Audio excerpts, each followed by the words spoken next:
मांसाहार या शाकाहार का भाग छठे में मांस के मूल्य की एक कथा आती है। मगध सम्राट चंद्रगुप्त ने एक बार अपनी सभा में पूछा, देश की खाद्य समस्या को सुलझाने के लिए सबसे सस्ती वस्तु क्या है। मंत्री परिषद तथा अन्य सदस्य सोच में पड़ गए। चावल, गेहूं, ज्वार, बाजरा आदि तो बहुत श्रम के बाद मिलते हैं, और वह भी तब जब प्रकृति का प्रकोप न हो। ऐसी हालत में अन्न तो सस्ता हो ही नहीं सकता। तब शिकार का शौक पालने वाले एक सामंत ने कहा, राजन, सबसे सस्ता खाद्य पदार्थ मांस है। इसे पाने में मेहनत कम लगती है और पौष्टिक वस्तु खाने को मिल जाती है। सभी ने इस बात का समर्थन किया, लेकिन प्रधानमंत्री चाणक्य चुप थे। तब सम्राट ने उनसे पूछा कि आपका इसके बारे में क्या मत है। चाणक्य ने कहा कि मैं अपने विचार कल आपके समक्ष रखूंगा। रात होने पर प्रधानमंत्री उस सामंत के महल में पहुंचे। सामंत ने द्वार खोला। इतनी रात गए प्रधानमंत्री को देखकर घबरा गया। प्रधानमंत्री ने कहा, शाम को महाराज एकाएक बीमार हो गए हैं। राज वैद्य ने कहा है कि किसी बड़े आदमी के हृदय का 2 तोला मांस मिल जाए तो राजा के प्राण बच सकते हैं। इसीलिए मैं आपके पास आपके हृदय का सिर्फ 2 तोला मांस लेने आया हूँ।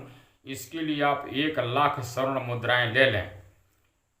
यह सुनते ही सामंत के चेहरे का रंग उड़ गया। उसने प्रधानमंत्री के पैर पकड़कर माफी मांगी और उल्टे 1,00,000 स्वर्ण मुद्राएं देकर कहा कि इस धन से वह किसी और सामान्य के हृदय का मांस खरीद ले।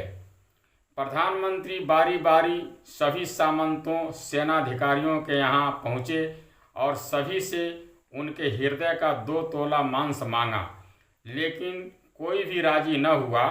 उल्टे सभी ने अपने बचाव के लिए प्रधानमंत्री को 1,00,000, 2,00,000, 5,00,000 तक का स्वर्ण मुद्राएं दी।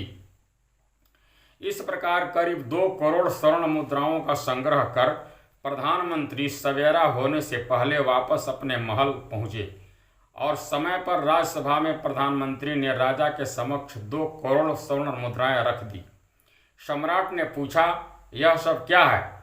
तब प्रधानमंत्री ने बताया कि 2 तोला मांस खरीदने के लिए इतनी धनराशि इकट्ठी हो गई है, फिर भी 2 तोला मांस नहीं मिला। राजन, अब आप स्वयं विचार करें कि मांस कितना सस्ता है। जीवन अमूल्य है। हम यह न भूलें कि जिस तरह हमें अपनी जान प्यारी है, उसी तरह सभी जीवों को भी अपनी जान उतनी ही प्यारी है, लेकिन वो अपना जान बचाने में असमर्थ हैं और मनुष्य अपने प्राण बचाने हेतु हर संभव प्रयास कर सकता है, बोलकर, रिझाकर, डराकर, रिश्वत देकर आदि आदि। पशु न तो बोल सकते हैं, न ही अपनी व्यथा बता सकते हैं, तो क्या इसी कारण उनसे जीने का अधिकार छीन लिया जाए? शुद्ध आहार, शाकाहार, मानव आहार, शाकाहार, यह शब्द अगर अच्छे लगे तो अपने जीवन में अपनाओ और सुगंधित बनो और समाज में सुगंध का वातावरण, शाकाहार का वातावरण फैलाओ।